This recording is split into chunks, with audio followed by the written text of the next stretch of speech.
Hey there and welcome to the Golf Live Picks segment. Ryan Asselta alongside Sean Zak, and we're getting you ready for the CJ Cup at Nine Bridges. Sean, a new event this year on the PGA Tour as the tour continues its 3-week swing through Asia. New golf course at Jeju Island, a course that hosted an LPGA event not too long ago, but not a lot of familiarity when it comes to golfers here. A lot of preparation goes into this for you, me, and the golfers. Oh, yeah. Who do you like this week at the CJ Cup? Well, at a course where there's not going to be any experience, I'm looking at a guy who's just hot. The guy that has been playing great golf for the past probably full year, Xander Schauffele.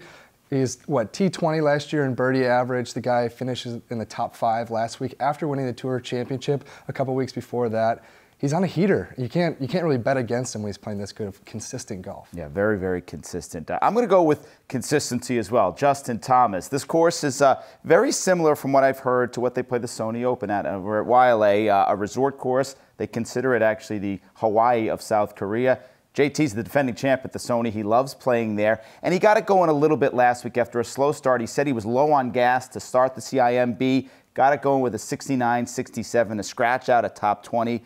I'm going with JT this week at the CJ Cup. How about a value pick? A little further down the world rankings, one guy maybe flying under the radar this week. Well, he's not in the top 100 in the world, but one of JT's buddies, Ali Schneider-Jans, he actually was kind of up and down throughout most of his career, but now he's fully on the PGA Tour. He's got 2 top 25s already this season, so he's been playing golf consistently. He hasn't really had a break in the past couple months, so he's out there playing golf and trying to perform, trying to get his first victory on tour like JT did a couple years ago in the fall season. So I like Ali to turn it on this week. All right, I'm going with Kang, who had a great week last week at the CIMB, finished 3rd. That was his best finish, Sean, since the 2017 Shell Houston Open. And this is a guy, he's the hometown guy, the hometown favorite here. He's from South Korea. I'm figuring he has a little bit of course knowledge, that he's played Jeju Island growing up in South Korea. I think that's going to help him, especially in this limited field of guys that have never really experienced the golf course. I like Kang this week as my value pick. How about a guy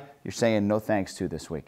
I'm saying no thanks to Patrick Reed. Now, he's a top 25 player in the world, and normally you might like him, but he hasn't played the course before. In his last season, he was really only really great with the putter. You know, tee to green, he was 67th on tour last year. That's the lowest he's been, I think, since 2013. So he's just really up and down last year. Kind of turned it on in the playoffs, but he just hasn't done it for like a full month straight since maybe 2015. So I don't really like Patrick Reed to play that well. All right, I'm staying away from Siwoo Kim. This is the Players Champion, finished 77th last week.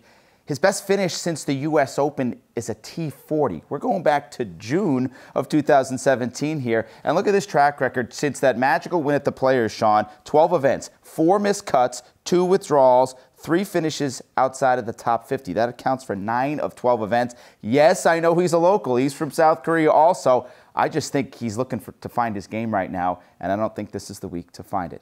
The CJ Cup at Nine Bridges gets underway actually Wednesday night Eastern time with the time difference, so set your DVR or stay up a little late to watch some golf, and that's going to do it for this week's Golf Live Picks. He's Sean, I'm Ryan. We'll see you next week.